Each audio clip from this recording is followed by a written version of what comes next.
I write a lot of songs about men that tick me off, but, I only write songs about the men that tick me off that don't say sorry. You recently released your new single, Easy on the Eyes. It might have stemmed from this, actually. I was watching Love is Blind. Oh, yeah, I love that show. There's this one guy on there who was, everybody's pick for being handsome. Alex. I never trusted him. The red flag. I was the same. Yeah, did not trust him. You have been teasing Cardinal Sin, and you did write that quote. It's about finding love outside of your relationship. Yeah. Scandalous. I wanted to write a song from the perspective of the person that was unfaithful and leaving a marriage. A lot of people have a problem with it, and I think they should listen to more old country music. So it sounds like a new album is on the way. What can you tell me about that? It's, I think, kind of a wake-up call to boys that do better or you're going to have songs written about you. Easy on the eyes, heavy on the heart. He's the devil in disguise, but an angel in my arms. Hello and welcome to another episode of the Spout podcast. I'm your host, Tamara, joined by the beautiful and talented Willow Avalon right here in Nashville, Tennessee. How you doing? I'm doing good. How are you doing? I'm great. I'd like to acknowledge that she has a jug of iced tea, sweetened. We already spoke about this next to her, which is like such a classic Southern thing. And I got a lid for it. I used to have one of the cool ones that had like the modern ones that has a straw you can put in there. No idea where it is, so we just got a regular lid that just goes on and you can throw it anywhere. It's great. No, I love this. Yeah. Well, I'm actually really excited to speak to you because you recently released your new single, Easy on the Eyes, which is the first since your debut album, Southern Belle Raising Hell, which, P.S., I freaking love that title. It's so good. You. Great album. Thank you. But let's go back to the single because Easy on the Eyes, Heavy on the Heart. Yeah. Something we can all relate to, unfortunately. Yeah. I feel like it was a line that I had for forever. You hear a lot of the that saying a lot in the South. My family's definitely said it. But I had easy on the eyes, heavy on the heart, just because of the polarity of how much beautiful men can break your heart. And I think for forever, for me, I dated the quirky, weird guys. I dated the guys that were handsome in not traditional ways, and then it's about, going into a bar and seeing a man that could knock anybody's socks off and knowing that there has to be something else behind that besides just, this guy's awesome and he's so handsome. But I had that little line for forever, and then we were all in a write and it just came out. And I initially wrote it on piano. Yeah, and we turned it into this cute Western song, and I love it so much. So, was there an actual man, or was this kind of like a conglomeration of many men? Kind of a conglomeration of a lot of it. I sometimes watch those reality TV shows to go to bed. I don't know why, but tension and chaos makes me go to bed. Like The Bachelorette. Yeah. And The Bachelor, and I remember I was watching, it might have stemmed from this actually. I was watching Love is Blind. Oh yeah, I love that show. The Ohio season. Yes. Because my best friend's from Ohio, and there's this one guy on there who was, everybody's pick for being handsome. But I never trusted him. The red flag. I was the same. Yeah, I did not trust him. And his mama, when she served him all that up on the the wedding day, when they go to and she's just she went hard on him, but then the mom was just he's perfect. And I was I know those type well of men and mama. So, yeah. That's, especially if your boys are handsome, teach them to respect women. Yes. Yeah. I mean, all men hopefully are being taught. All men hopefully. Yeah, please, but all respect especially, women. Especially, it's got to be really difficult to hear that you're handsome and attractive all the time. Perfect. And it makes it a lot of times the same way in the music industry of when you blow up from a song and you have all these people that suddenly love you.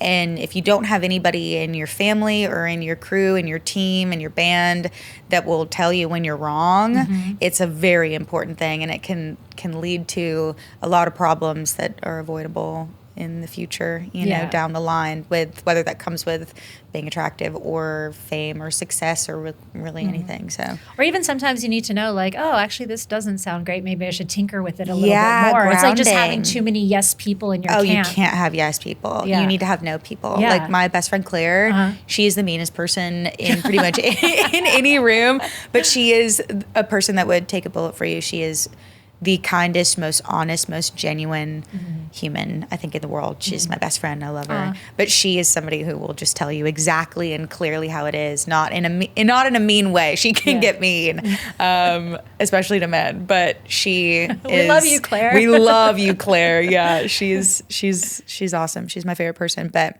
yeah, you can't have yes people. Yeah. Yeah. Well, let's talk more about this song specifically because it is kind of the first after your debut album. So why was this song the right song to lead you into this next chapter? I think for me, after we put out Southern Belle Raising Hell, which was like my baby love child, I write a lot of songs about men that tick me off.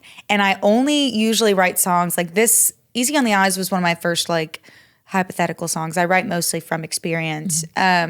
But, I only write songs about the men that tick me off that don't say sorry. And I think that this record that we're going into now, which we're about to be releasing in the very near future, it kind of has a collective of the same energy of Southern Belle Raising Hell, but a little bit more, I'm trying to figure out how to say it.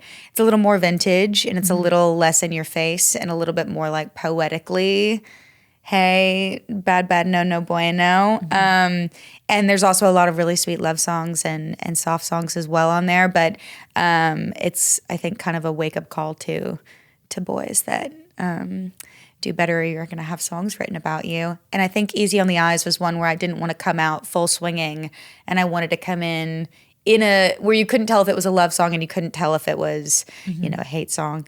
And I thought that was the perfect song to dive into it, And our next song, Cardinal Sin, that's going to come out real soon, is one that I've had for like 2 years written, and I'm so excited. And my favorite person ever is singing on it, so that's crazy. Well, let's talk more about that because you have been teasing Cardinal Sin and you did write that quote. It's about finding love outside of your relationship. Yeah. Scandalous. Another one of those hypotheticals. I wrote it as a non-hypothetical that happened to me. It was my song Homewrecker, about a man that I had gone on a couple dates with and then discovered he was married. And so, he has since apologized. I think the song coming out on Spotify was maybe a good wake-up check. Kick in the pants. Yeah, I saw him out actually the other day, a couple months ago, and it was very funny.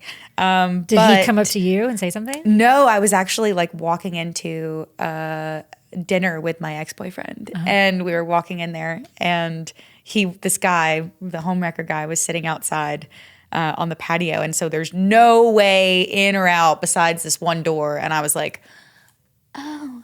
And he's, I think that was, people can make mistakes and people can grow from it, and I think that lack of transparency of his like separation was a wake-up call for him in terms of that women will know everything all the time, and it's just so much better to word mouth put everything, vomit on the table, especially with people like me. I'd rather you tell me something I don't want to hear than for me to find out in the future. 1000%. And so, but he was lovely, he was very nice. And he's, I think, in a very different situation now. So I'm happy for him. But did he know that song was about him? Yeah. I gave him a preface beforehand because I was like, hey, you're going to start seeing this. And then, so we're water under the bridge for that. But I wanted to write a song. Like I wrote Cardinal Sin 2 years ago, and I wanted to write a song from the perspective of, the person that was unfaithful and leaving a marriage. So I wrote Cardinal Sin, and it's probably my favorite song that I've ever written. And, a lot of people have a problem with it. And, I think they should listen to more old country music if that is the case. There's a story in everything, and you can't just nitpick what you want to sing and write about and what art comes from what. I was going to say, like, listening to this, it did remind me of, like, old Dolly, like that era of... Yeah. I mean, that's what country music is, right? Yeah. Your storytelling. Yeah, Golden Rings is one of my favorite songs ever, and you watch George and Tammy sing about it all the time, and they had one of the most, out there marriages and struggles with their marriage. And that's what art is it's people's lived experiences, it's people they know's lived experiences, and it's just something that, everyone has a right to to say whatever they want to say. So You said it took you 2 years to release. Why so long? yeah, I mean, a lot of people don't know this. When you make a record, it's probably a year in the making. So you make it for a year, and then you have a 6-month rollout. So you're a year and 6 months out of when you've written all the material. And during that year and 6 months, you're not usually just not writing. You're usually writing. So then by the time it comes out, you have a whole nother record, or in my case, you have two because I write like every day. And so it took a while. I posted like one clip of it on TikTok and it did really well. And then I just was in the middle of other rollouts. And so I just didn't really think about putting it out there. And then it felt perfect for this record. And I think it's the best song ever, and I love it so much. And I'm so excited to be able to like give it to everybody. You also said something important that I'm definitely going back to. You said one of your favorite people is on the song. Yeah. I can't say who it is, but it's a person that I have looked up to for their writing, their storytelling, their ability to talk about hardships and struggle and really beautiful things. And I've just been a really big fan of their music. I've been singing their songs in my car, harmonizing, just dreaming of like, I think we would sound really incredible together. And I know every song that this person's ever made. And I just am so honored. I can't believe that it actually happened and that it was such a mutual. Sometimes you have features where they're like, yeah, sure, you know, how much money are you paying? Or like, how many followers do you have? Or do you do this? And it was such an immediate mutual connection. And I'm so happy. So I'm really excited. And I think it's a curveball that people aren't going to see coming, which is cool. But yeah, if you told me 2 years ago that this would be happening, I would not believe you. So yeah. I'm excited to find out who this is. Okay, so without telling me who it is, how did the collaboration come about? I can tell you like just a little bit of it. This person like, you know, found me on social media about a year ago or so. And for me, it's always difficult to know as like a woman who I put my personal life on social media as well as my music. And, you know, I didn't know what the reason for the follow was, you know, but I was just so excited. And I remember I did like a whole slideshow presentation with my family because my family all knows this person's music as well. And I did a whole presentation where I was like, what do all these songs have in common? And they were like, we don't know. And I was like, this person followed me on Instagram. And I'm never somebody who fangirls, but that was a moment that was so cool for me, just because I love their music. And I don't think there's really anybody that can tell a story like this person. So the fact that they wanted to come in and they wanted to sing my words, crazy. Sounds like you manifested it. I feel like I did. Yeah. Like I don't really do much of the manifestings. I just kind of like hope for the best and see what happens. And yeah, I guess, but I'm just really, really thankful. So yeah. Well, you did say these singles were leading up to a larger project. So it sounds like a new album is on the way. What can you tell me about that? It's very cool, very vintage, very sassy, a little scary. You know, I personally think that every boyfriend should be like a little bit scared of the girlfriend. Slight fear, you know, does really well. It's healthy. For love, yeah. And my boyfriend is definitely not scared of me at all. But the record is so cool, and we made it in, you know, some really incredible studios, mostly in Studio A, in RCA. And it was just awesome. So I love the record, but there's some cool other features that are on there too.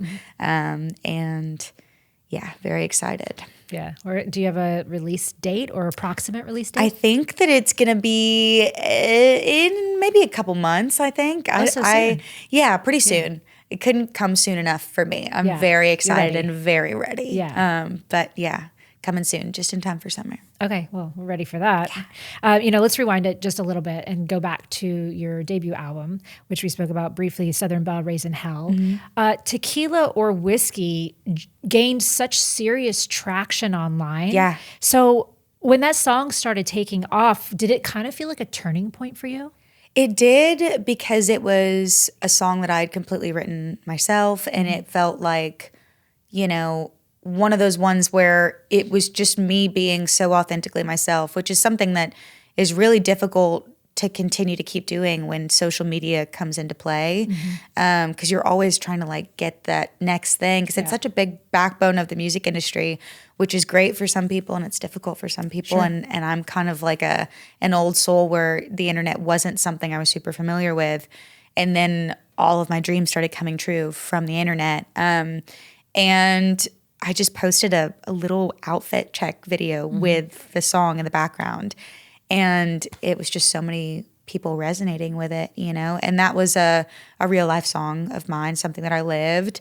And so for me, it was really special. And I used to cry singing it, you know, because it was just so special to see people singing this and that it meant something to them. And it's had this resurgence as well on TikTok, where girls are posting these beautiful girls are posting these videos of them like crying, being like the one that got away. And I just am trying my best to respond to everybody and just be like, every door that closes leaves room for another one to open. And the fact that people are so emotional and they really resonate with that song is so special to me. So yeah, that was like the start of, we had Getting Rich Going Broke, which was our first like real country song that the label started being able to see like, let me do my thing, you know? Trust me. And people love authenticity. And, you know, that song to me was just about my family and about my life and dreams and all that. And the realities of being from the South and growing up with a single mama and like all these things. And when that song started doing well on the internet, you know, our first viral single, you know, which was a number that I could not believe that it happened, was like 1 million people had watched this. I said, oh my gosh, 1 million people have seen this. That's absurd. This will never happen again in my life. I'm so lucky. This is crazy. And then, you know, every single that we posted after that went bigger and bigger and bigger. And then Homewrecker was from, you know, I used to get comments a lot with my songs when I had red hair that I looked like Jolene because I was fair skinned and red hair and green eyes.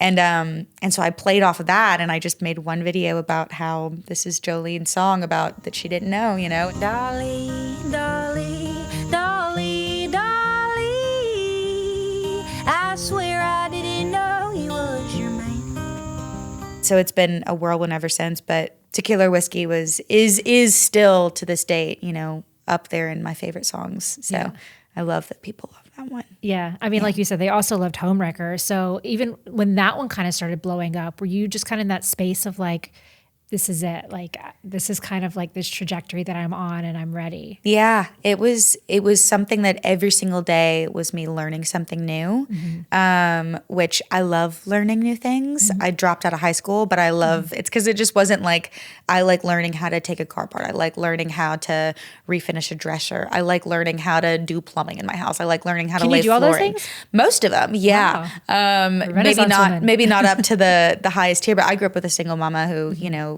had a hard time keeping a job, and she did all of the renovations on our falling apart old farmhouse herself. And so she worked at mining companies, she worked at construction companies, she worked at electrical companies. So she taught me how to rewire lights and all that. And so I like learning like that, and I don't like learning from a book. And so it was something that I didn't have a book, I didn't have a blueprint. And I had to learn about the thing that I had kind of been the most confused about my whole life. Growing up where I grew up in a 200 population farm town, the internet was not like a thing. Yeah. And so I had to learn about posting and hashtags and like keywords and like all of these things and times and like knowing your audience and trends and all this. And it was something that was hard for me to learn, but I tried. Yeah. And it's still something that I'm still growing and learning about because it's ever changing, which is you always have to be paying attention. And so, yeah, but when that started happening and with Homewrecker, it was just crazy. We were on our first ever real tour too. We went from playing like club shows, probably maybe 10 shows ever our whole career, to then 3 months in arenas, opening for Cage the Elephant. My first time ever hearing myself with in-ears was on a stage in front of thousands of people. Who do you think you are? With your too tight jeans and your broken down car. Having to learn how to put on a show. I had to learn how to touch a microphone, like take it off the stand, walk around with it, conquer stage fright, the whole thing. And so That's kind of crazy. while all that's happening with Yeah. the internet. So like every single single that we released on these 3 months of KG Elephant touring, each one doubled, quadrupled in virality. And so I was having to run all the social media while chasing a tour bus in a van with like 5 stinky boys and like no sleep, and just every single night me doing hair and makeup, me styling all the boys, you know, set design, everything, and meeting fans every single night, and then going home and immediately getting in a van, immediately not sleeping, posting the whole thing. Yeah. So it was a lot, and I learned a lot, and yeah, it was a whirlwind, and it just kept going. And It's like a boot camp, yeah, pretty much. like a country star boot camp. Yeah, pretty much. It's crazy. Fascinating. Yeah. So you left school at 16 and then you moved to Los Angeles. I and did, You got yeah. your record deal at 18. I did, yeah. And then it all fell apart. Yeah. Tell me yeah, about that. exactly. Great cliff notes of that. That's exactly what happened. I was living in Georgia when I was like 15, 16. I moved out really young, and I was working as a waitress and working a whole bunch of stuff.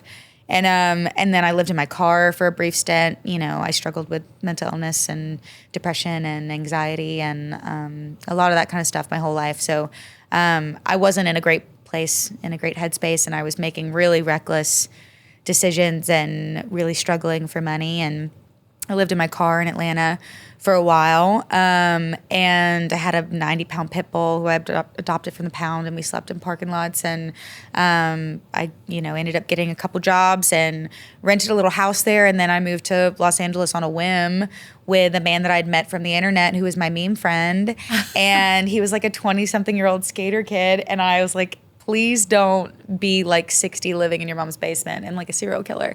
And he wasn't. And we, you know, we're friends for years. We're still good friends. Ricky, he's a huge reason as to how I got out of the South. And I'm so grateful and thankful for him.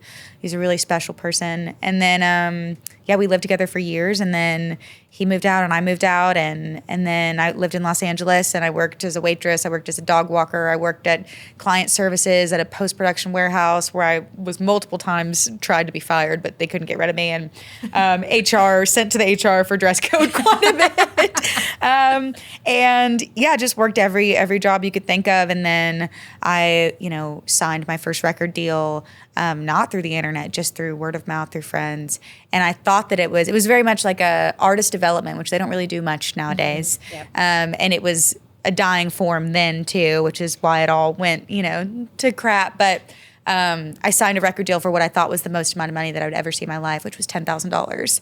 And I remember I had just started, you know, I was just started seeing somebody. We were in a relationship, and he was, you know, my first real love. And I remember calling him and telling him about all these things that I could do, and I could buy a guitar that didn't have a hole in the back of it and 4 strings that I kept in the trunk of my car. That's how I got my record deal. Was I went in and played for them with the trunk of my guitar that had action way up to here, a hole in the back of it, and 4 strings, and I played in only open tunings. Oh, wow. And I remember calling my boyfriend at the time and just being like, I'm so excited, this is my break. And then realizing that because I didn't have a support system and because, you know, I didn't have a savings, I didn't have anyone I could lean on, that money had to go right into living. There was nothing that I could do with it. And he was like, come move into my house, you know, I love you. And so I moved in with him, and that was a huge saving grace. And he's still one of my favorite people to this day. You know, we were together 3+ years, and close to the wedding line. And he's a really incredible person. And he is an amazing partner now and loves his life. But I moved in with him and I started making music, but the music that I was making, the label didn't like, because it was Americana and country. Right. And so the 4-string guitar and the bluegrass picking went away, and they started introducing me to pop producers, and I started making music that I absolutely despised internally, and it never felt right. And everything that I would push back on was just, I think, like, you know, a click in their book of, you know, trouble. And so when the pandemic hit, they dropped me. And I remember when it happened, it felt like the worst thing in the world.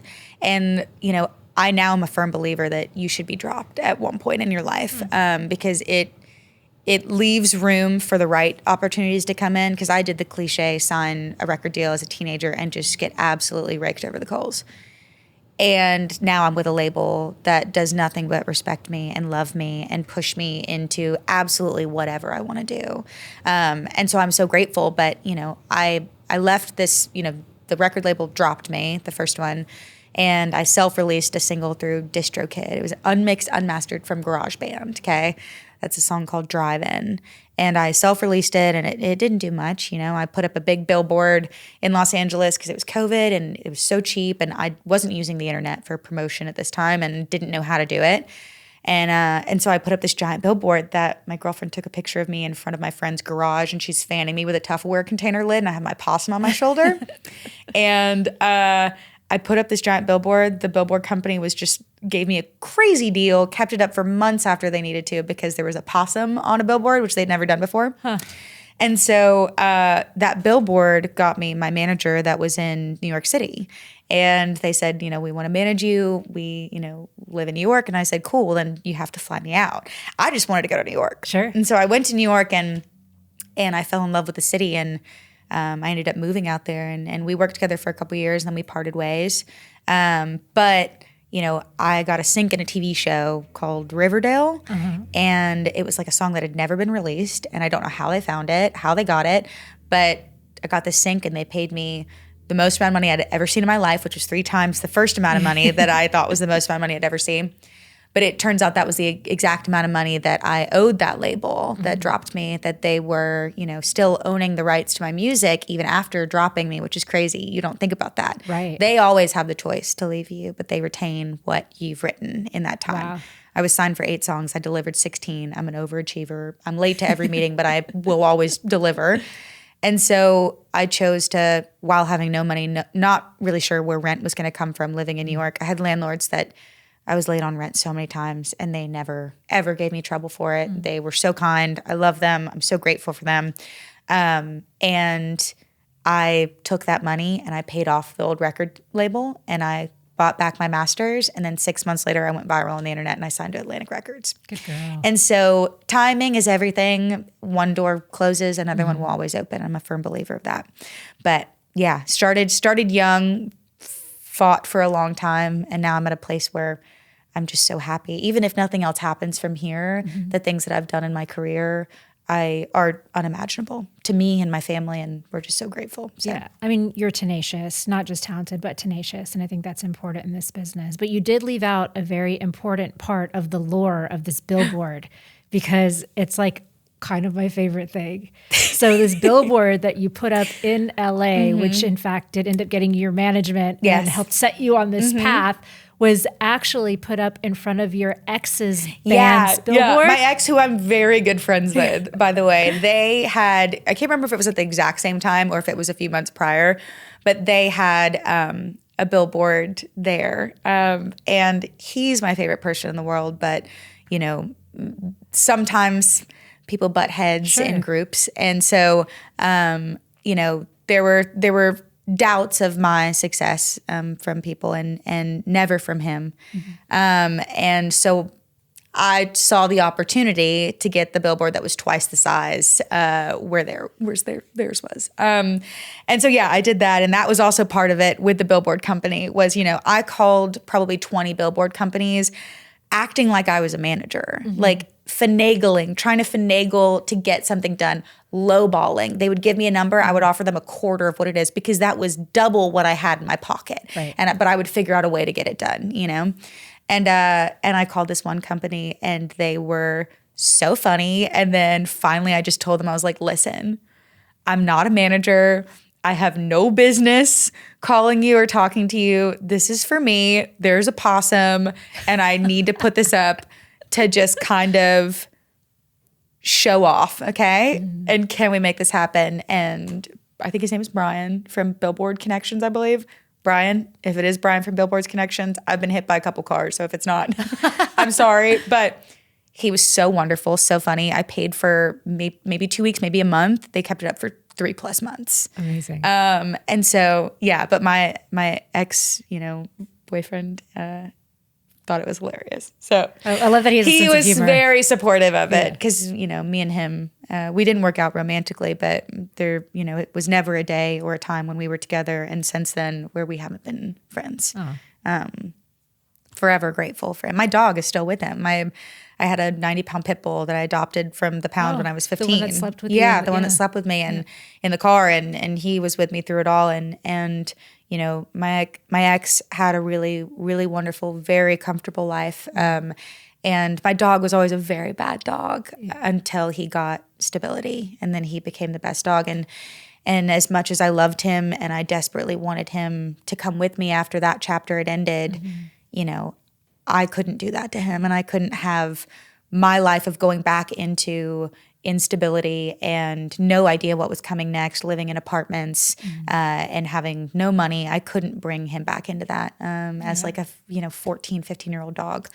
We lived on 100 acres in Northern California. He is like the town mayor, this dog. He just walks around off leash to all the houses and checks up on people. He's like, hey, do you have a burn permit for that? You know, and he's the mayor. And I love him so much. And he has the best life there. Yeah. And I'm so thankful to Andrew for being willing to keep him and love him. And he loves him so much. So he's living a really good life and he's happy every day. And I miss him constantly. But yeah, so it's really lovely to have those kinds of endings of relationships where it's amicable and you just only want the best for the person. And that was proof that it is very possible. So yeah. Have you really been hit by multiple cars? Yeah, actually. One was when I was 5, my mom ran over me with her car, which was super awesome. I won't show it on camera because it's pretty gross, but I do it sometimes at bars after a couple drinks. But I was run over, so I fell out of the window, okay? Oh my gosh. I lived down a really long dirt, like gravel driveway in Florida at this point. I was 5. And my mom had bought a donkey from the petting zoo, right? This baby donkey. And so I grew up with this donkey who I still, he's boarded with our old preacher in my hometown of, Carlton. And this donkey can't be in the same pen with other donkeys or any other animals because he just bites the crap out of all of them. Like he's a menace to society and any other critter. And so he's like isolated for being mean. But this donkey was my brother. His name's Parson. And he was my best friend growing up. And what I would do is my mom would go to drive down this driveway, and it was a long driveway, and the donkey would run beside the car, right? And it was my first slumber party night. I had my girlfriend Sierra in the car, and Sierra was wild and fun. She wanted to ride every roller coaster. She was a real tough girl. And so I wanted to impress her, and it was my first night in a booster seat, okay, where like I could unbuckle myself. Oh. So I unbuckled myself, and I wanted to show Sierra that I could lean out the window and try to pet my donkey while my mom is blasting country music on the radio, and I could pet him. And so I was leaning out the window and having a good old time, and I've got my torso is hanging on to the inside and I'm leaning out. My mom has no idea what's happening, and my mom hits a pothole and I bounce out of the car. I land underneath the car. I put my arm out for support. My mom runs over me. Oh my gosh. And it went from like right here to right here with the tire. And she thought that she was pinned on me, and then she backed over, and it just like everything. And your poor mom too. But I also I grew up with a family that was kind of like, if you break something, you just like rub some dirt on it. I grew up like that too, yeah. I grew up where my mom would give me a popsicle stick with like duct tape. My dad too, and like doctors were for rich kids, so my fingers were duct taped together. Like this one is out to the side, you can see. This one, I severed the tendon and shattered the knuckle, so it doesn't work anymore. I can't play a lot of chords. Oh, wow. I've broken most of my fingers. And so playing chords, if people see it all the time in my videos, they go, what chord are you playing? Like, can you make chord charts? I'm playing the most simple cowboy chords, just missing like half of the chord. Wow. So it causes me problems sometimes. But I fell out of the car and she ran over me. And so then my mom, I don't think she really wanted to take me to the doctor. If I remember correctly, she asked our neighbor for like Neosporin and Band-Aids because I took a tumble and I'm just like gushing blood. My arm's the size of a baseball bat, embedded with gravel. And they took me to the hospital. And I vividly remember this, that they submerged my whole arm in a bucket of alcohol, and they're individually pulling out each of the pieces of gravel, which I still have. I have so many scars. They look like burns under here, but I have pieces of gravel that come out in the summertime. Oh my gosh. Still pieces where it's like I'll get like a red bump, and I'll be like, what is that? And then a little rock will come out. What? My mom has that with glass in her head because she's been through, I think, 5 windshields of cars. We just grew up in the country where you just like... if you're not dead, you're like country it's living crazy. in cars. I don't know. Yeah. This seems like not like a good pairing here. Yeah, no, shouldn't. I mean, seatbelts were optional. It seems like continuously in our family, but yeah. And then at the hospital, they were like doing all this and pulling out all this stuff, and I've had like a foul mouth since I was a kid, so I'm cursing up a storm. My mom used to have to like make different sayings for her sayings she would say while driving down the car. Like she used to say like GD, son of a. Yeah. And so then she changed it to got down, sat on a bench. And so I would be in like kindergarten being like, got down, sat on a bench. But I was like cursing out the wazoo. So my mom's like feeding me gummy bears from like the vending machine, being like, she's a sweet kid, I promise. And I was like, ah, ah, ah, ah. But yeah, and then I was in a cast, and it was super fun and super cool. I've broken that arm like twice. I was a gymnast. I'm the most clumsy person in the world. Why would I become a gymnast? I was great at it. I have a low, very, very high pain tolerance, but I do break everything. I'm so clumsy. So that was very injury inducing for me. And then I was hit by a car. I was actually 16. I was in Athens, Georgia, which is like the closest town to where I'm from. And I will say, like, I'd gone to some frat party or something, and I'd had a couple drinks or beers or something. So like, I was underage drinking, okay? Bad, no bueno. Don't do it, kids. And I was underage drinking, and I was walking across a crosswalk on a notorious one-way where people don't realize it's a one-way. And there's a busy street here. Here is the crosswalk. Here is the one-way. And this woman who was also drunk went up the wrong side of the one-way, hit me, probably going, 20 miles an hour, maybe faster. And I went over the top of the car and landed. I was in excruciating pain, but I was underage and drinking. She drove off. So I it's like a walked hit and run. home. Oh yeah, my I walked gosh. home. You just like got back up. You're like, all right. Well. Yeah, so I'm sure it did some kind of damage to me. But I'm fine mostly today. But I do like this at bars. I do it where if I move the shoulder, it just makes the crazy, consistent, loud cracking noise over and over and over again. And then this arm goes all the way around when I stretch it straight, and this one goes. Can you see? Yeah. Like the difference. Yeah. I've lost teeth. Some of these are not real. But yeah, I'm very accident prone. So yeah, multiple cars. My dad ran over my foot one time too. So both parents have injured me with a vehicle. So now like I can't, if I'm getting in a passenger seat and the car is like on, I'm anxious. Or if the car is like moving before the doors close, I'm like freaking out. But yeah. Oh my gosh, what a life. You've truly had like such a colorful life. It all, a little bit. I mean, it probably explains your songwriting, to be honest. Yeah, most of it is real. And it's the only thing I could do. I can't do math. I didn't graduate high school and didn't go to college. So that's all I got for y'all. Yeah. That's about it. I mean, well, you got a lot of things because it's gotten you on stages opening up for legends like Willie Nelson and Bob Dylan. Oh, yeah. That was crazy. Tell me about that. It's insane. Willie Nelson winked at me. I know, and my knees like buckled. Yeah. And I was on stage. I was with all the Charles Wesley Godwin and the Turnpike Troubadour boys, and then my boys were on stage with me too. And he like was introducing everybody. The fact that he asked us to come sing the gospel with him at the very end was just like, I grew up on I'll Fly Away, and so and Will the Circle Be Unbroken, and so for me that was like so awesome, and my family got to watch me sing as well. But when he asked us to come up there, I was like, no freaking way. And so we go up there, and I was in like this white flowy dress, and I think that he had seen all these boys, and I was at the very end. And he's reading from the teleprompter, and I see him get like a little like flustered, and he he winks at me, and he goes to read the teleprompter, and it says like, he's like, Turnpike Troubadours, Charles Wesley Godwin, and then he goes to read my name, and he goes, William Avion. And I was just like, I am William Avion now. Thank you so much. Yes. Anything funny. You say, Willie. And so I love Willie Nelson. He's so cool. He's so kind to his whole crew and his staff. Like everybody was just amazing and phenomenal. And that was a tour that we will never, ever, ever, ever forget. And Bob Dylan's so cool. He's such a freak. He doesn't want to play near the stage. So he pushes all of his stuff back to the very back of the stage so that no one can see him. He doesn't let any zooms on camera. So it's just like what you're looking at is just like a big picture of him far away. And then he plays all of his songs to tempos that are not what the song is, so that no one can sing and like dance along. But I was like, that's cool. And then he would leave every day in like a cape and get in his, he didn't talk to anybody, but he was so cool. Sounds on par for Bob Dylan. Yeah. And I knew his grandson, who was really good friends with one of my ex-boyfriends in New York, who's awesome, and his grandson is just as eclectic and cool and funny, but they are brilliant. That whole family's brilliant.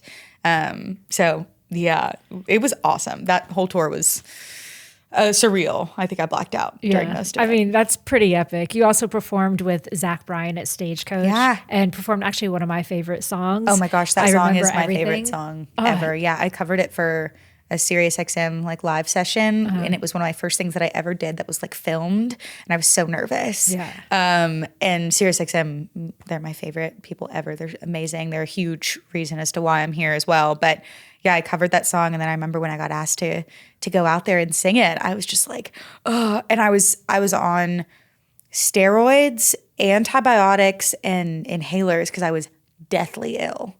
And nobody could figure out what it was. And I'd gotten a respiratory thing, and then I was living in a house that was infested with black mold. Oh my gosh. And so they could not figure out what was wrong with me. So they just gave me everything because I had no voice 2 days before going and doing that.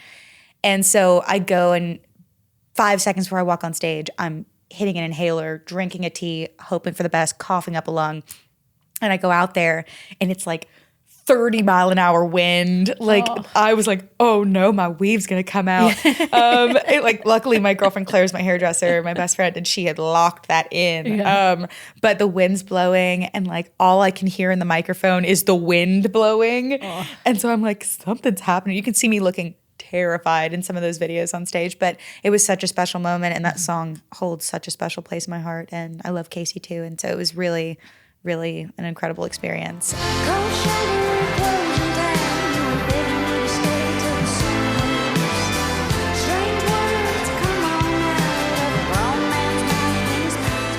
Now we get to go back, which is so cool. I know. Yeah. We're gonna get to that in just a second. Yeah. What was it like singing with Zach Bryan? It was awesome. He's really talented. Yeah. And his whole team, his whole crew, everybody, the women in his string section. I mean, for one, they're the most beautiful women in the world, and they're just the most genuine and kind and sweet.